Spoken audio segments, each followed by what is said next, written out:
Hello বন্ধুরা, সব কেমন আছে? আশা করি সব ভালো আছে। আজ একটা নতুন ভিডিও নিয়ে চলে এলাম। সকাল সকাল গিয়েছিলাম রাস্তায় হাঁটতে, আর রাস্তায় কী অবস্থা, একটাও লোক নেই।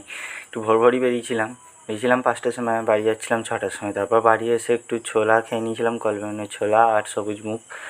তারপর লেগে পড়েছিলাম ঘর ঝাড়তে। সামনেই চলে এসেছে দুর্গাপুজো, সেই জন্যে চোর দিয়ে লেগেছে এখন ঘর পরিষ্কার করা। আজকে করছিলাম ওপরে আমার ঘরটা, কালকে 2 দিন বাদ দিয়ে আবার নিচে ঘরটা করব। আর সমস্ত কিছু বার করে দিয়ে ঘরটায় যা আওয়াজ হচ্ছিল কম কম করে, দেখো কী অবস্থা, গোটা খাট ময়লি।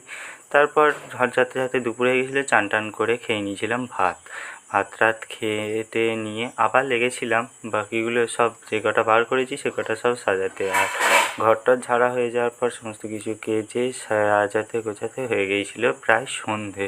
তার মাঝে একটু চা মুড়িও খাওয়া হয়ে গিয়েছিলো। আর সন্ধে দেখিয়ে দেখো ঘরটা আগে যেমন ছিল ঠিক তেমনই হয়ে গেছে।